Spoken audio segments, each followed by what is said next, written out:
可儿臣只有长笛，若无情声相伴，未免太过单薄。若苏侍郎不嫌弃的话，可愿为我伴奏，为父皇贡献此曲？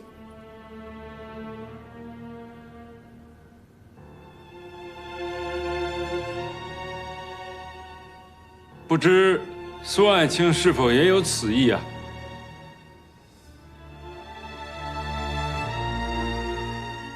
苏侍郎，妹妹何须劳烦苏侍郎？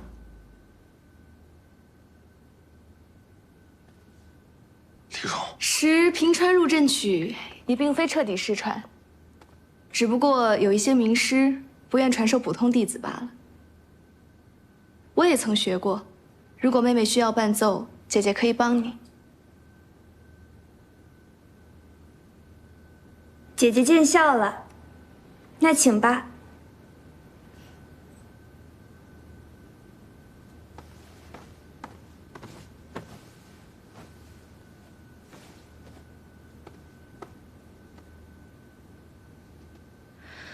妹妹何不再往前站一点？但若是再往前站，怕是要下台了，那可就剩姐姐一个人表演了。姐姐见笑了，开始吧。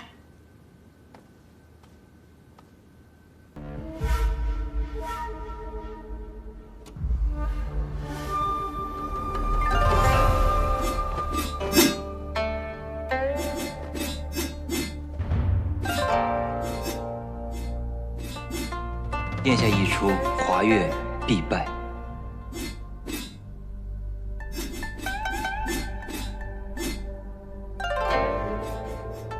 敌军誓死抵抗，相当顽固。此来路途遥远，双方僵持半月之久。我们久攻不下，将士们都有些乏了。眼下急需的是鼓舞士气。殿下，微臣有一计可鼓舞士气，只不过需要殿下吃些苦头。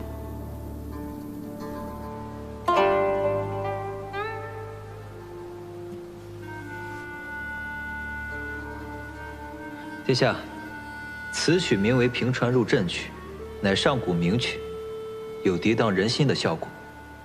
若殿下可以亲自弹奏此曲，定可鼓舞士气。开始吧。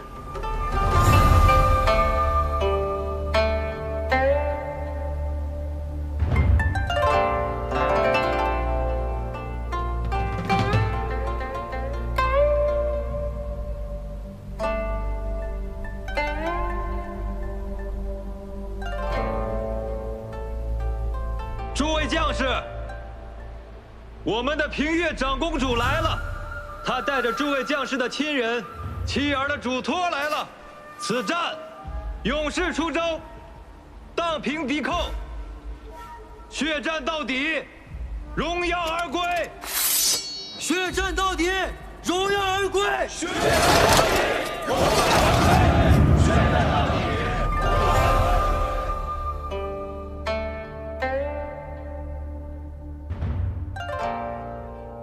殿下，原来你还记得我们以前的事。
还好这醋坛子没抢走唢呐。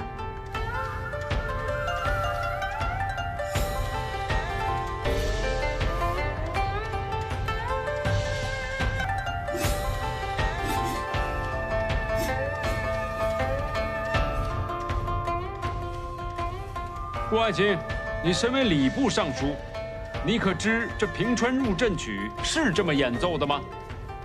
回陛下，原本的平川入阵曲自然不是这么演奏的。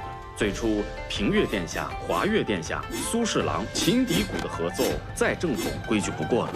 裴驸马后续这二胡的加入，便是创新之举了。倒也不难听。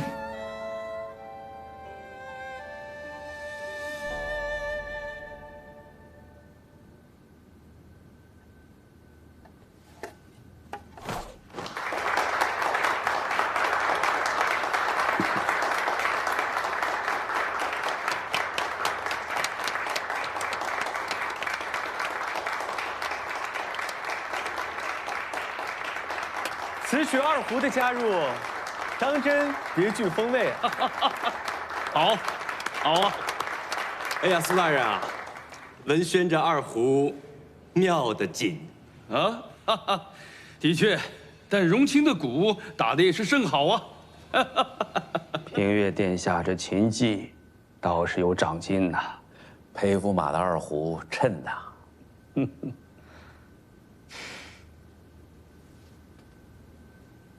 妹妹的笛子吹的也还是不错的。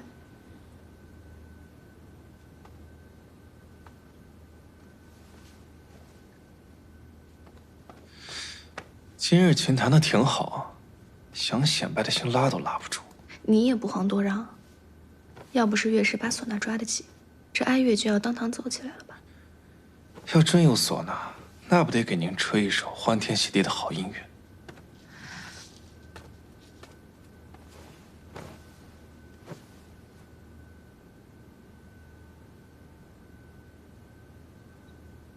好啊，今日这琴弹得好，笛吹得好，鼓打得也不错。这二胡嘛，拉得更是巧妙。哼，不过今儿个最让朕高兴的是，肃王的剑舞得好，舞出了气势。这才是我大夏男儿当有的样子。诸位爱卿以为如何？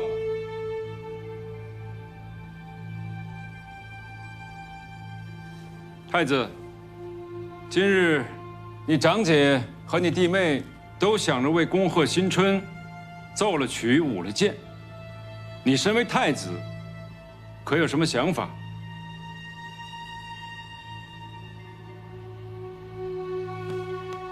儿臣不似他们能歌善舞，只能日后勤于朝政，多为父皇分忧，多为百姓造福。哼，说得好听，花言巧语。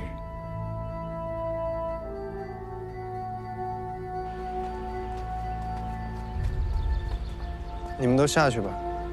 是殿下。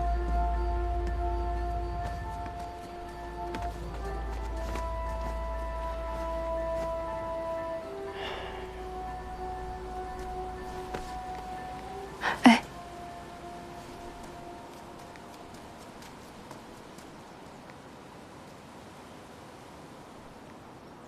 怎么一个人坐这儿啊？阿姐怎么也来了？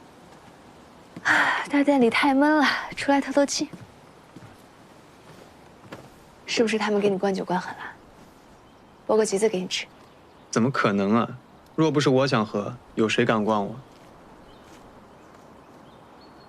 就是不想待了，出来了。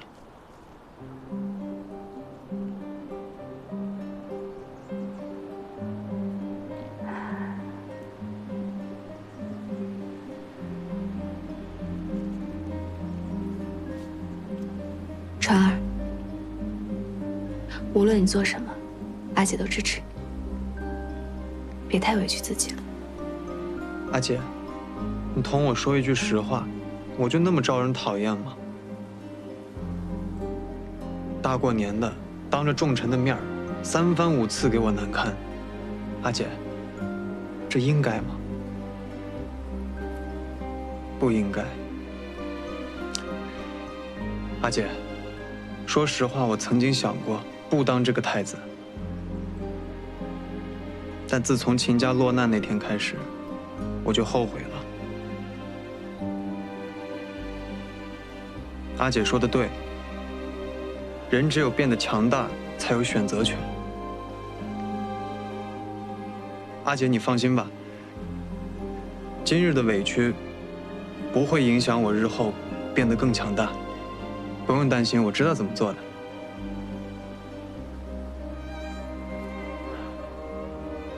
不能让别人知道我们谈了这么久，我先走了。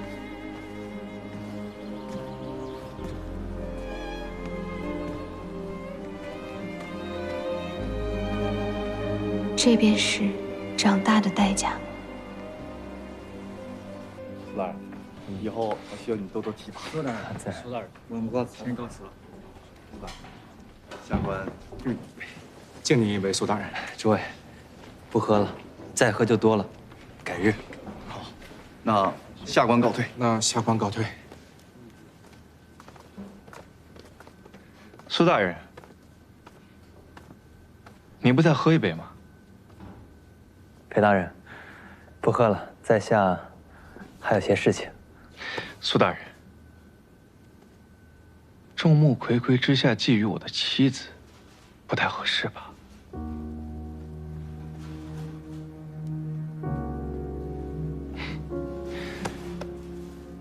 你我同龄，也该找个姑娘了。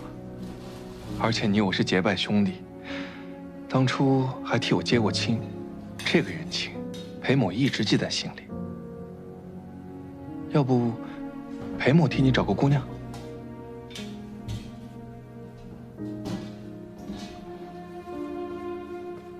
裴文轩，殿下，你怎么才回来？我都困了。走吧。殿下，苏大人，您若真有事，咱们改日再聊。我和我的妻子。回家还有事情。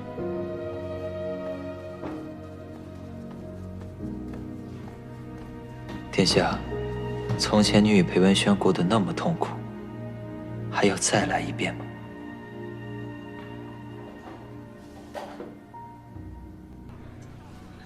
你到底来督察司是为的什么？弟弟想让我过来，那我就过来了。不过我内心深处啊，也想看看你跟殿下在做什么。所有人都在这宫墙内苦苦挣扎、勾心斗角，我厌恶那些伪君子。可你跟殿下与他们不一样，都是极少数逆流而上的人，所以，我就想看看你们这督察司到底是做什么的。哎，说说你啊，你为什么进督察司啊？或许和你一样，想活得像个人吧。我得让自己有用，我得为家族提供不能替代的价值。比嫁给一个人联姻更重要的价值，只有这样，我才永远是上官雅。身为女子，你比我想要走的路要更难。哎，不说这些，喝一个，干！苏荣华，我今天来找你呢，不是来跟你卖惨的，我呀就喜欢跟你一起。赌个小钱，喝个小酒，吵个小架。你还能想到跟我赌个小钱，喝个小酒，看来你对我印象不错啊。可能我们都是异类。都是异类，那你我就是同类。谁要跟你是同类？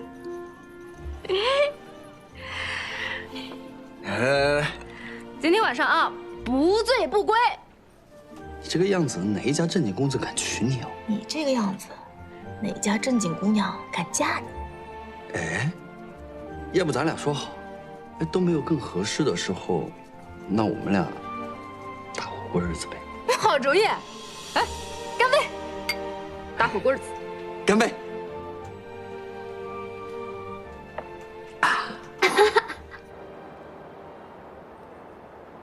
哎，殿下，最近城里怎么来了这么多外地人？大概是为了恩科而来吧。恩科，不还有2个月吗？他们这么早来干嘛？你不知道，科举考试不仅考当时的文章，还可以将自己平时的文章投给主考官。若主考官喜欢，就算你考场上的文章一般，也可以根据平时的文章进入殿试。那这些普通考生要怎么样才能让考官看到自己平时的文章呢？在考场上随着卷子一起递上去。所以啊，这就是他们提前这么早过来的原因。考生们呢，会把自己的文章投给那些喜欢收纳的权贵府邸，被这些权贵看中了，才会推荐给主考官。如此看来，寒门学子确实也不一样。你也这么想？如若权贵推荐，主考官就可以酌情加分，那韩族想当状元，岂不是难上加难？权贵子弟又何须参加科举？他们本就承蒙祖上。就比如说苏荣清，12岁的时候就跟随祖父上朝议政，而普通人家只有通过科举才有出仕的机会。他们的对手呢，却多是有权贵为靠山的傲气世家子弟。这科举不公，大夏就难以发掘有才学的人，改变势在必行。殿下，寒门出仕不易，如果我们遇到良才，要好好栽培才是。你真是长大。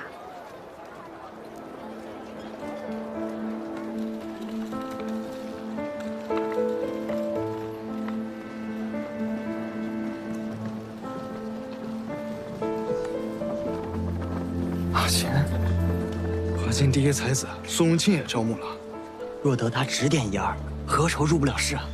快！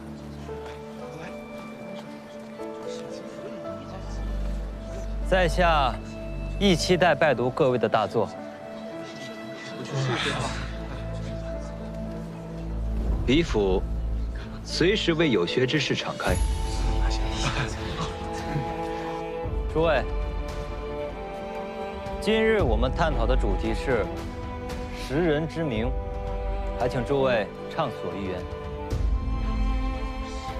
在下以为，识人之明者，有用人之度，有去人之威。在下以为，还得有容人之胸怀，服人之德行。能识人者，自身亦是智者，但最重要的乃是他能接受比自身更高明之人，此乃真正的知人善用，识人之明。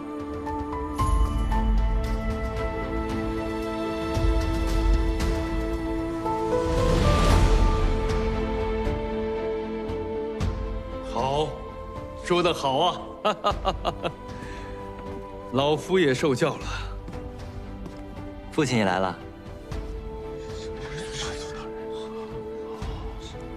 诸位，这位便是家父，亦是当朝宰辅。右相大人，右相大人。好，好好。没想到苏大人也来了，这足见苏家纳人之诚啊！这可是当朝重臣，即便金科不中也值了。明年再来便是。可以举报他人舞弊吗？说了会不会被封口啊？这位小友言重了。本相承蒙陛下和天下百姓的信任，便要确保的是体制的公平。科举本就是为大夏选贤，又岂能容忍舞弊之事出现呢？好。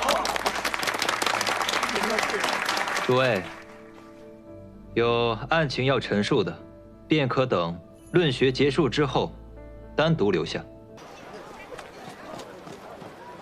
就这么点，暂时就这么。那贤，公子，我跟你讲啊，这苏家抢人可那是绝了呀，连苏丞相都搬出来了。要说门庭若市，一点都不为过。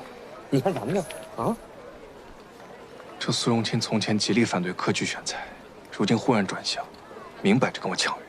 公子，您说什么？从前？那得多少？哎，别废话，赶紧去，去啊！好吗？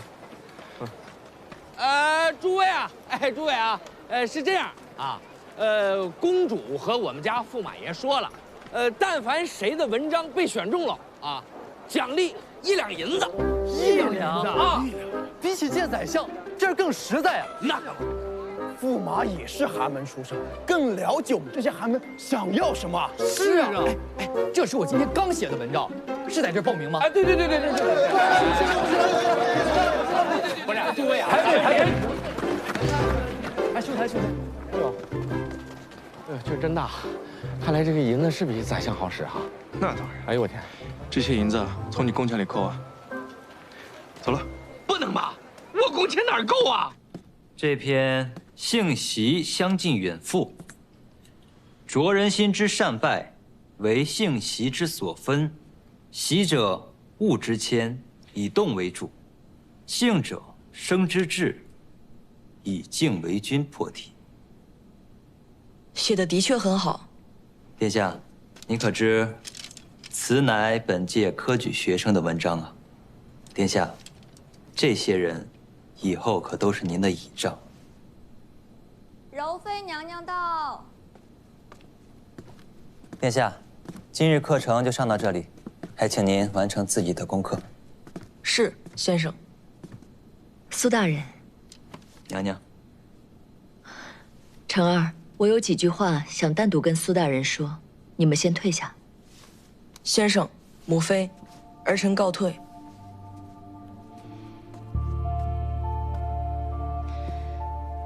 裴文轩直接给银子，对我们冲击很大，我们该做点什么？娘娘不必急躁，娘娘只需要保证手下的人不出事就好，剩下的事交给在下，一有变动，在下便知会娘娘。那有劳苏大人，我这儿竭尽全力。我们还需要等待一个时机，就是请肃王殿下出面，招贤纳士。苏兄找我何事啊？张冠兄，此次科举的主考官，你可有心仪的人选啊？哎，此事归吏部管，反正是个吃力不讨好的事儿，就刘航春吧。刘航春，此人恐怕是靠不住啊！平日里犯错太多，这万一被人寻了短处，可就……苏兄有何建议啊？我儿荣清对此事颇为上心呐，却不知还有没有这个机会可以让苏兄啊，陛下推科举就是为了抗衡我们这些世家大族，主考官绝不可能是世家的人，因此啊，我们得找一个既非大世家，却又受我们控制的人。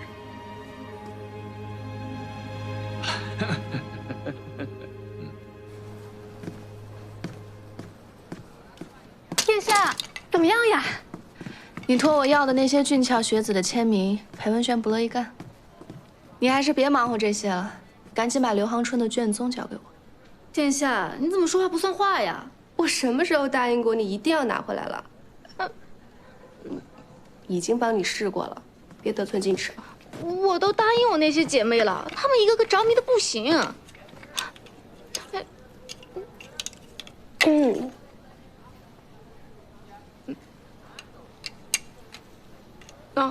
你要的卷宗都在那儿了。什么情况？你先说说。现下也不单是刘航春的事儿了。苏荣清盯上了。苏荣清。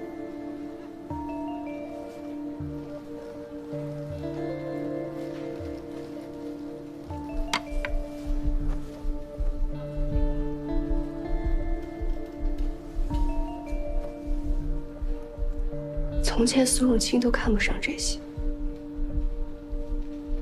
现在怎么如此准时？没错，从前世家都瞧不上科举，怎么眼下反而成了香饽饽呢？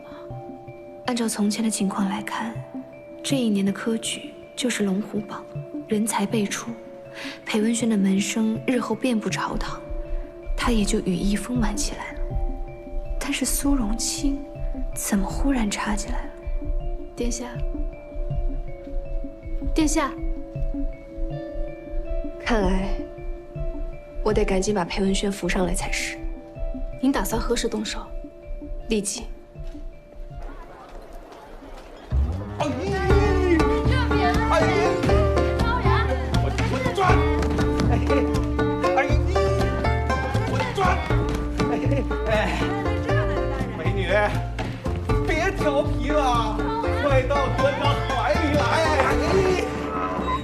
让哥哥我抓住了，可是要重重的惩罚。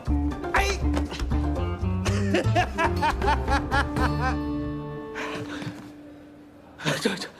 这，督察司连这个都要管。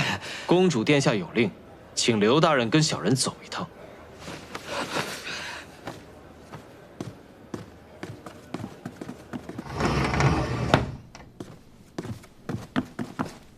叩见殿下，下官不知殿下在此有失远迎，还请殿下恕罪。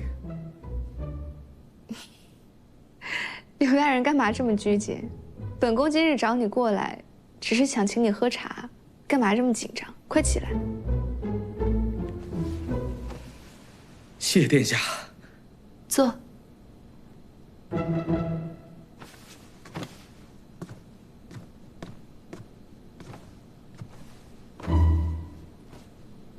刘大人近日事务可繁吗？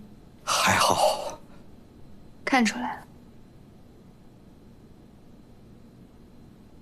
听闻刘夫人近日喜得一子，这是本宫的贺礼。打开看看。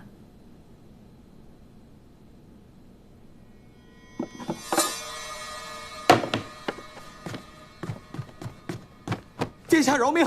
殿下切勿为难小的了。刘大人，本宫可没有为难你，本宫想找你帮忙。听说吏部此次5品以下官员调动，全凭刘大人做主。本宫这儿呢有一人，想请刘大人帮忙。本宫的驸马是个有才之人，若没人使坏，当个考功主事，其实绰绰有余。所以你也别怕，本宫只是想让你帮忙盯着点儿。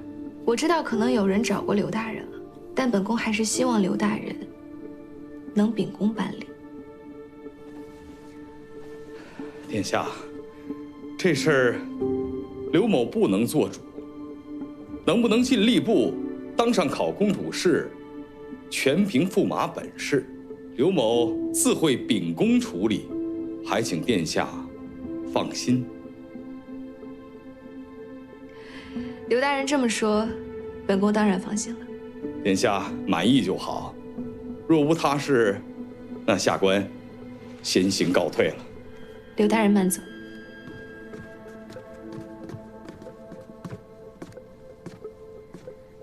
殿下，如今吏部人事调动名单就快确认了，也就这么几天时间，只要刘航春把驸马的名字加上去，名字添上后，哪怕王后文日后知晓了，也已经木已成舟。是啊，等吏部调动名单出来，刑部调动名单应该也快了。谢兰清案后续是裴礼明在接手，所以裴礼明刑部尚书的位子，应当也是稳了。公子，我们的案件有消息了吗？有了，你让他们盯着公主府。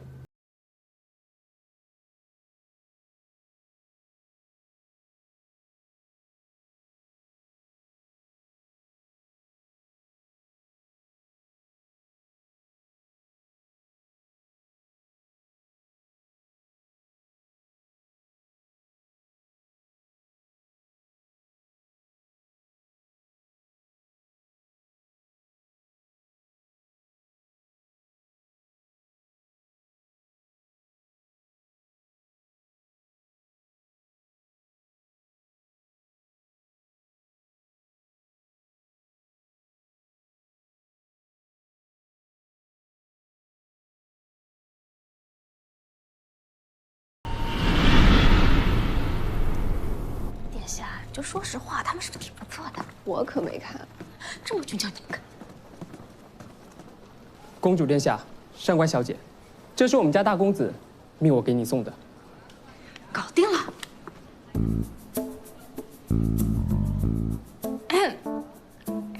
近日适逢众多俊俏公子在华京举办清谈会，我特意托苏荣华帮我要了他们的签名。觊觎这些签名的世家小姐可多了，多卖些人情总是好的。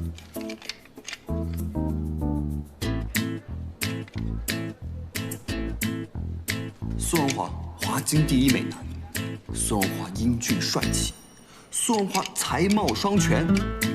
建议将本公子的画像装裱在卧室里，以供日日养眼。多卖些人情啊！回去告诉宗华，他死定。小的如实禀报。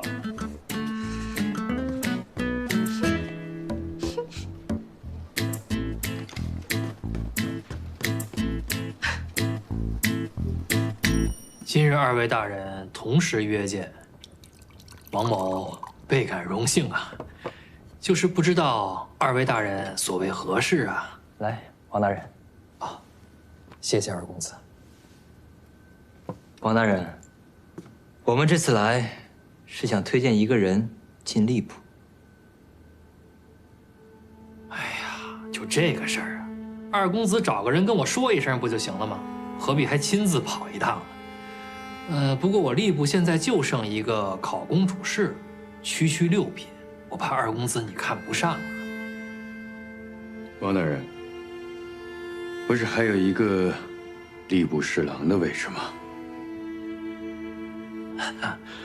苏大人说的是，但是这个位置可是有很多人都盯着呢，就是不知道二位想要举荐何人呀？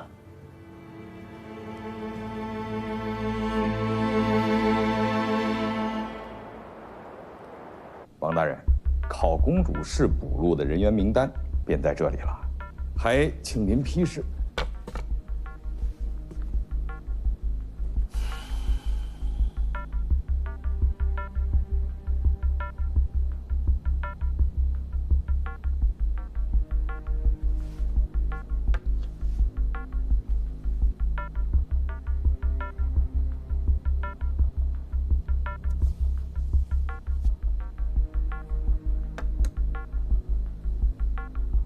殿下，下官不敢欺瞒，亲眼看到王大人将驸马的名字圈了出来。好，那等正式上任了，本宫还有赏。谢殿下垂青。回吧。下官告退。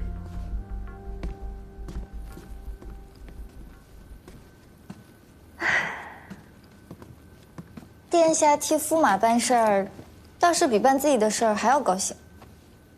当然啊，自己的事儿办习惯了，还是头一遭替别人这么操心梦幻。殿下倒也奇怪，旁人啊都是男人替女人解决事儿才觉得开心，驸马宠着殿下，殿下没觉得多快活。如今殿下替驸马办点事儿，自己倒是高兴得很呢。你懂什么？要被人宠不是本事，宠别人才叫能耐。他人喜爱你呢，你早晚有颜老色衰的一天。可你若喜欢他就不一样，想喜欢就喜欢，不想喜欢转身离去，自由的很。哦，殿下高见。你可别听殿下胡说啊！殿下就是嘴硬。我怎的嘴硬了？殿下，一个人对另一个人好而感到高兴，也许并没有什么特别的缘由，只是喜欢而已，这不丢人的。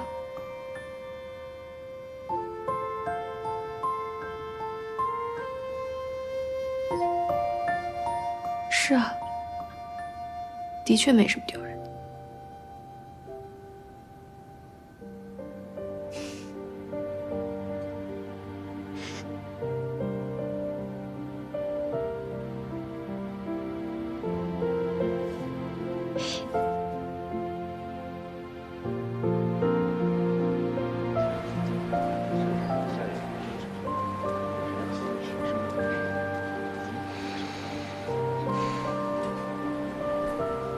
你不会是一夜未眠吧？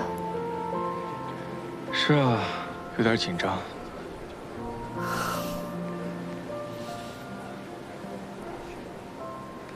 你其实是不相信我能帮你办成的，对吧？在下哪敢不相信公主殿下？这是我第一次升职，还是公主殿下亲自帮的我，自然会紧张了。行吧。入殿！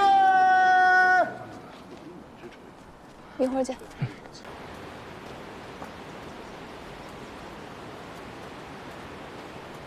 殿下今日的举动，大大出乎微臣的意料。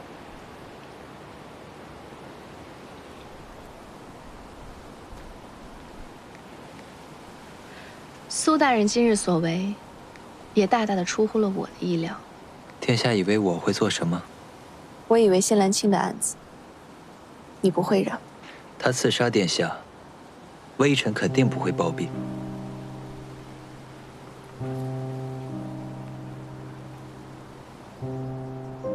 但是殿下，您为何一定要建立督察司？为国，为民，为天理公道。天理公道，难道在殿下心中与世家为敌，就是天理公道了吗？世家之中纵有蛀虫，可也是大夏之根本。水至清则无鱼，为了几条蛀虫，动了大夏根本，届时会战火再起，风雨飘摇。殿下心中的国民社稷、天理公道，焉有所存呢？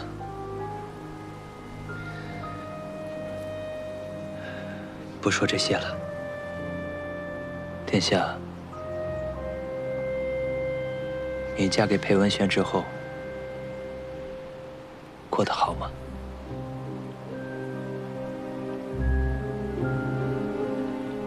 苏大人，其实我的感情真的不用苏大人如此费心。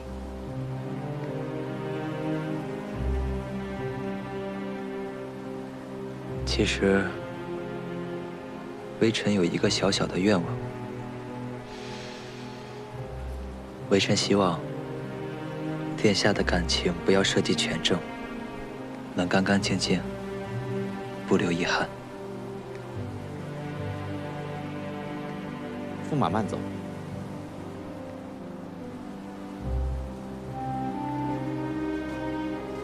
还望殿下以后行事多加小心。微臣先告辞了。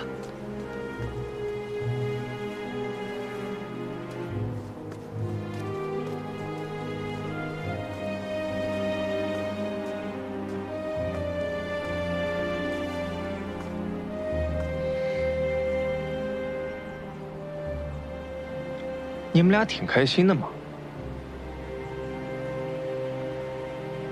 父皇同你说什么了？陛下问我，为何是裴礼明？你怎么说的？这机会给别人，那是锦上添花；但是给裴家，那就是雪中送炭。两者的心态云泥之别。说的不错。对了，殿下跟苏大人到底在说些什么？我看殿下倒是被说得很动情，被感动了。对，他刚刚同我说了一件颇为重要的事情，让我心中很是动容，不免对他多了几分想法。多了几分想法？您对他的想法还不够多吗？还要怎么多啊？你把人都放心尖上算了。只是辛苦苏大人要受累喽。哎，不是，放我心尖上，怎么就让他受累了？殿下心尖上的位置就这么大一点，您说苏大人站上去要不要经济独立？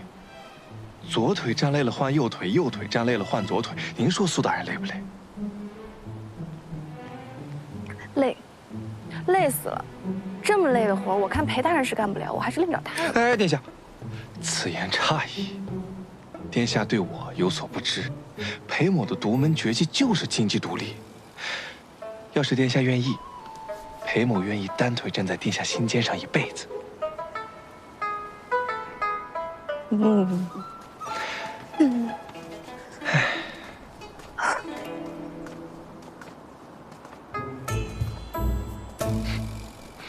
哎，刚在里面看你一点都不担心啊，尤其是滴血认亲的时候，看起来还挺自信。微臣之前办过一个沉船案，事后很多家属都过来认亲，用的就是滴血的法子，可用的多了也觉得蹊跷。后来微臣才知道，随便2个人的血都能融在一起，这滴血认亲的法子根本就是没有依据的。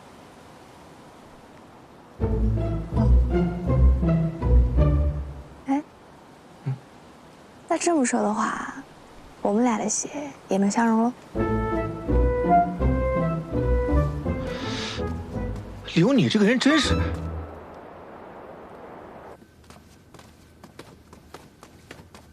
殿下，叔父，叔父不必多礼。叔父，令妃白到刑部了吗？到了，上官小姐方才送到。那我直接去见人。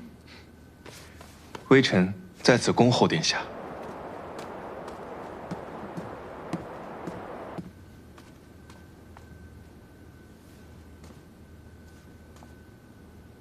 为何会举荐我？有了叔父，就能像现在这样进入刑部大牢。虽然你举荐了我，但有些该说的话，我还是要说的。你做事啊，有些莽撞了。这事儿，你该早些来跟我说一声。我也不知今日会出这档子事儿。陛下临时要人，我也只能将叔父临时拉出来帮忙。这叫帮忙？1饼、2饼、3饼。哎，我4饼啊！我4饼怎么没了？殿下，你怎么还没走啊？我猜到殿下要来审他，就一直在这等着。殿下，我心里好奇的紧，你快给我解惑吧。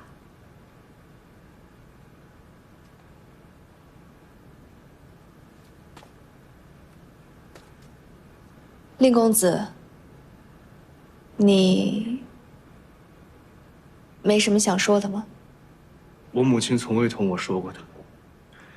2年前，母亲在最后一刻还抓着这块玉佩。她说她要见这块玉佩的主人。她让我去山门等，因为在山门上可以第一时间看见山道上的来人。那人会穿一身黑衣。那天下了大雪，那人没来。第2天凌晨，我到了母亲身边时，她已经死了。母亲生前给我提了很多要求，其中一条就是，她欠谢兰青3件事，让我帮她。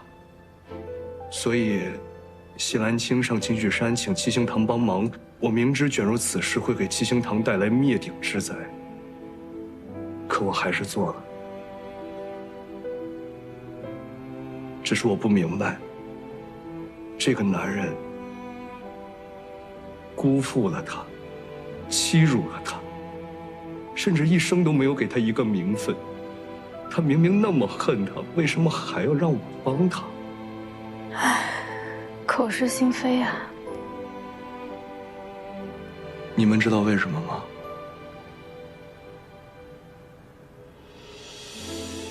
我只知道，你母亲希望你好好活着，而我今日来，也是为了给你一个机会。什么机会？一个活命的机会，也是复仇的机会。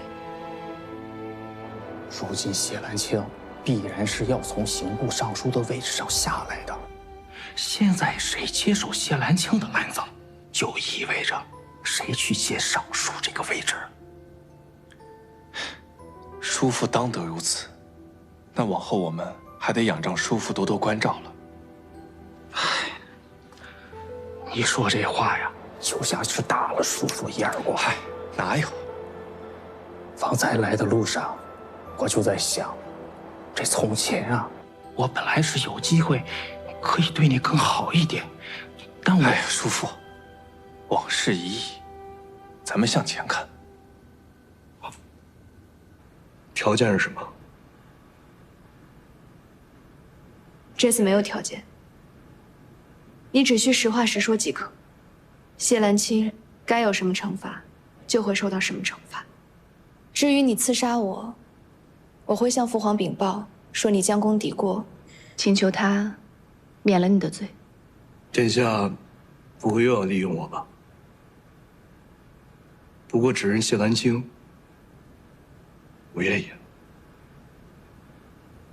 你愿意就好。那就预祝令公子早日出狱。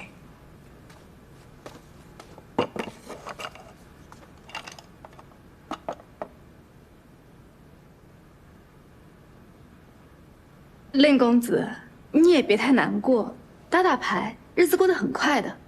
这世间高兴的事儿还多得很呢。牌我给你放这了啊，告辞啊。走吧。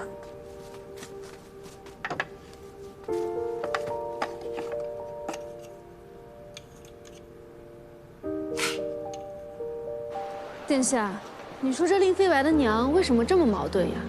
她一边教着令飞白恨了谢兰青一辈子，一边又让他在最后关头帮着谢兰青，你说她图什么呀？你知道人临死的时候是什么感受吗？我当然不知道啊，我又没死过，难道你知道呀？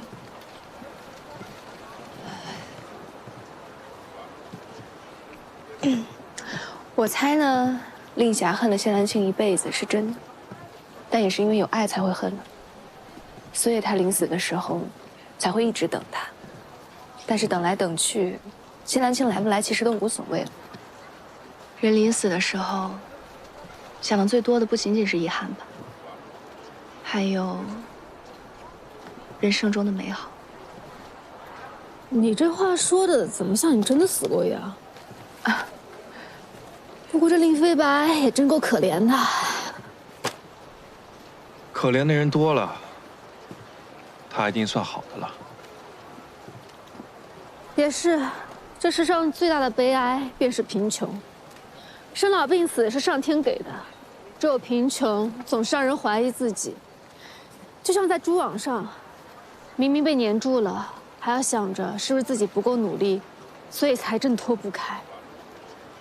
哎，好了，殿下，驸马，我先走了，告辞。你路上慢点。嗯。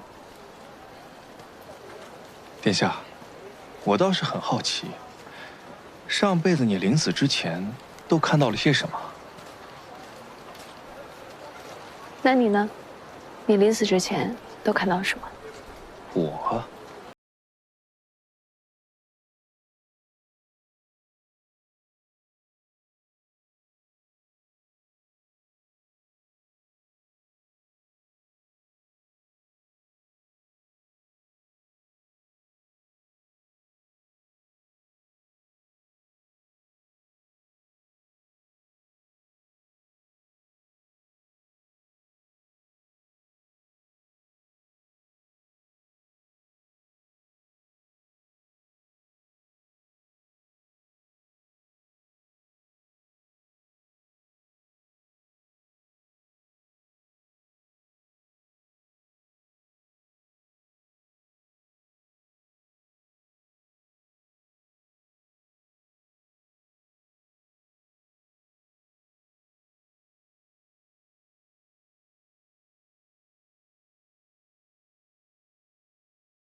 只认你买凶杀人一事，你可认罪？裴少卿，你入职那日，我是否教过你，刑部办案得拿证据，单凭李荣的推断，定不了我的罪。我有证据。谢大人买凶的银两，有谢家的标记。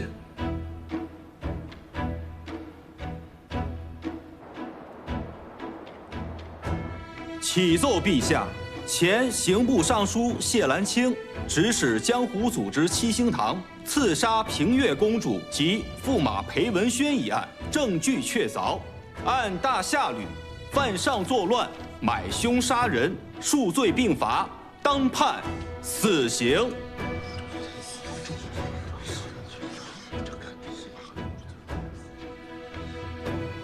但鉴于谢兰卿乃两朝老臣，于国曾有治国之功，于君曾有侍奉之诚，故刑部建议，功过相抵，改判流放漠北。众爱卿，可有异议？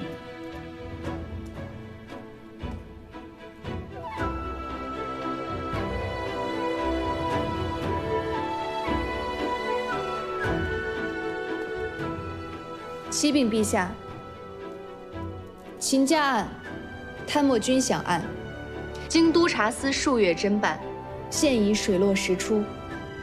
臣请求结案。准。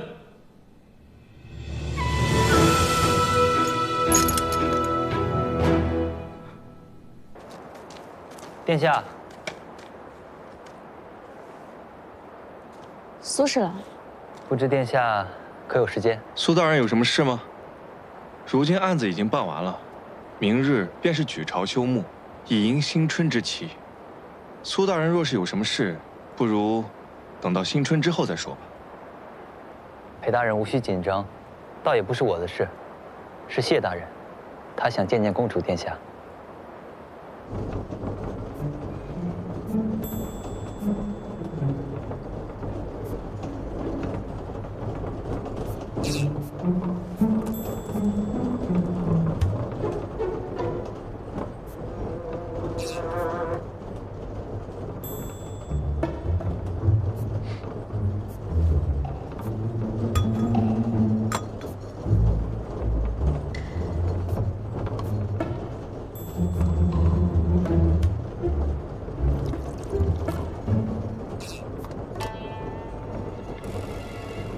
殿下，喝茶。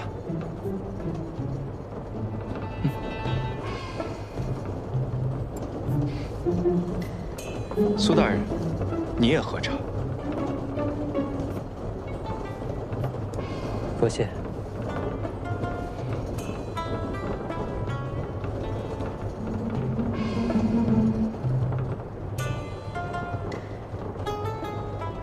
怎么不给自己倒一杯？这杯子上有豁口，我用不了。我用殿下的杯子就行。苏大人，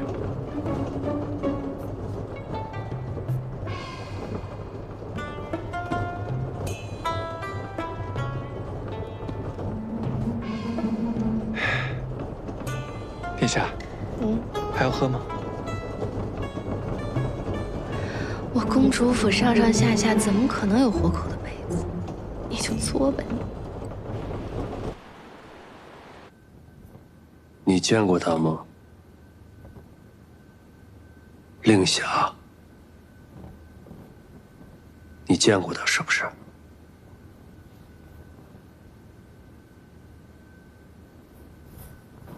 我没有，我一直在华境，而他2年前就死了。他死在2年前？你不知道？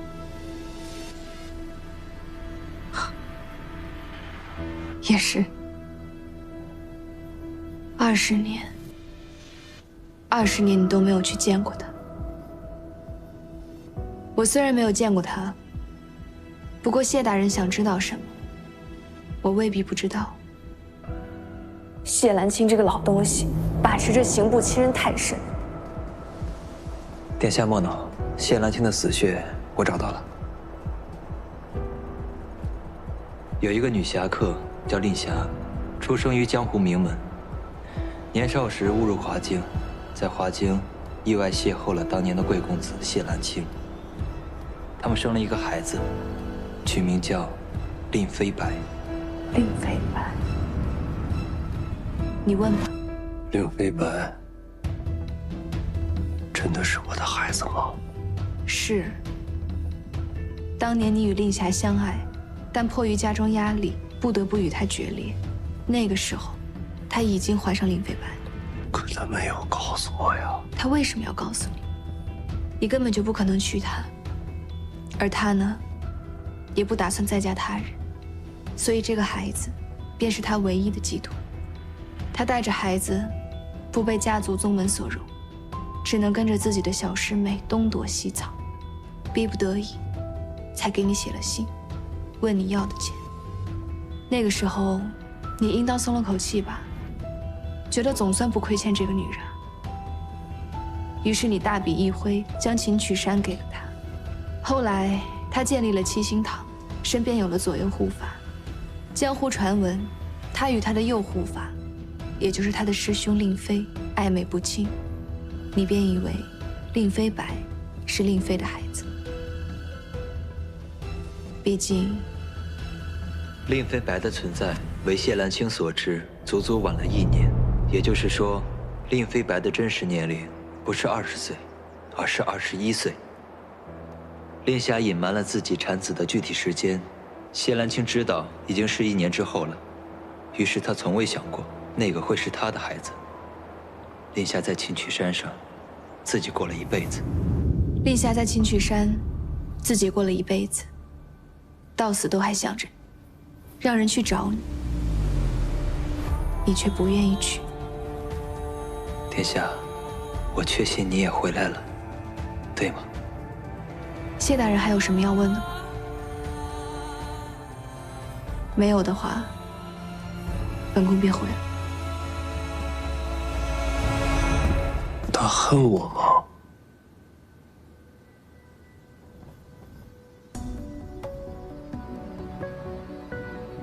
这个我不知道。不过有一事，我也很好奇。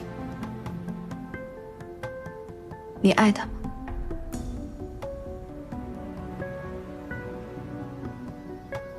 不敢言说。情爱于你们，喷也凉薄。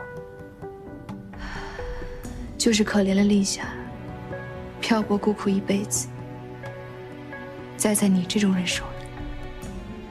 我是希望他一辈子能过得好。年少不知天高地厚，以为自己豁出去命会护得2个人安稳，可后来才发现，家族之下哪有资格谈爱？我若娶她，我谢家100年清贵便要成为他人的笑谈。谢家容不下我和他，我可以死，可他呢？本是天上人，何以落凡间？纵然丽霞是个令人敬重的女侠客，可面对感情的时候，也是个痴情的傻女人。本是天上人，何以落凡间？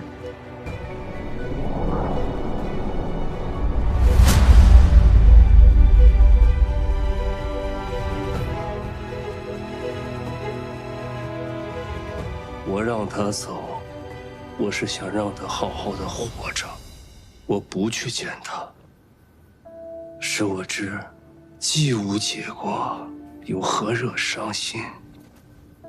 我并非不爱他，只是没有资格，更不敢言爱。那还不是因为您的身份？没想到你小小的年纪，竟看得如此透彻，可我却用了一辈子。我要维护谢家，维护这个高贵的姓氏，维护这个高贵的血统。你李氏本为天皇贵胄，可你却嫁给了一个韩族。韩族也就罢了，你却听信于他这庶子的摆布，割裂世家和太子。我想问殿下一句：今日殿下所作所为，所求为何？为了让如妃那个卑贱之人的子嗣登上高位吗？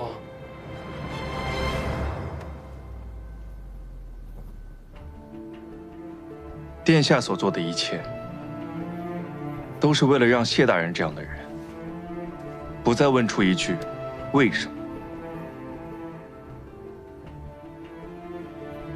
他所求的世间，并非是家族最为重要，而是让世人都活得幸福，生而有希望。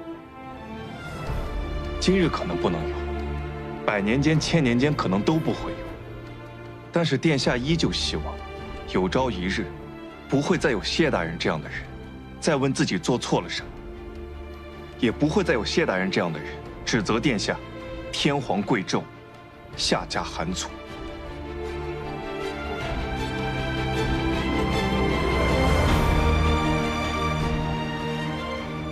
谢大人要问的，裴文轩已经解释清楚了。你这一路可以安心的走。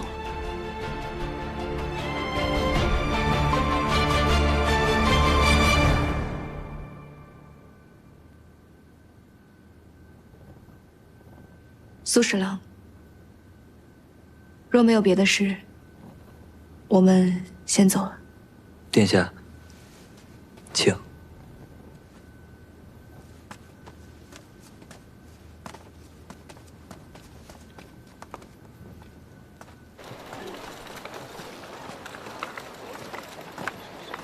说来，谢大人这一辈子最大的错误，就算情到深处不能自已，也不该放纵。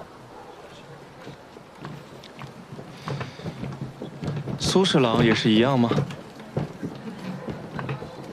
在苏侍郎的世界里，为了家族，难道连心上人都杀的？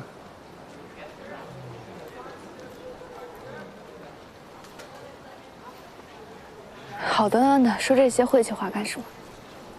我就随口一问，苏侍郎又不会介意。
希望是我想多了吧。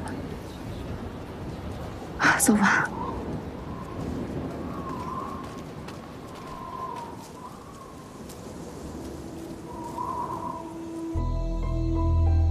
刚刚刑部的对话，已可确信殿下是回来了。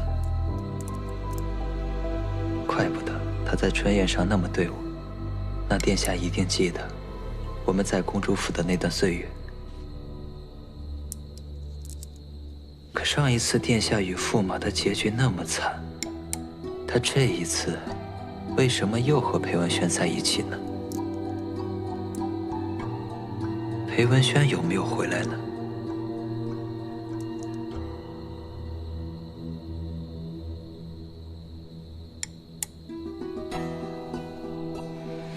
这一次，我既要守护住苏家，也要守护住殿下。殿下，等着我。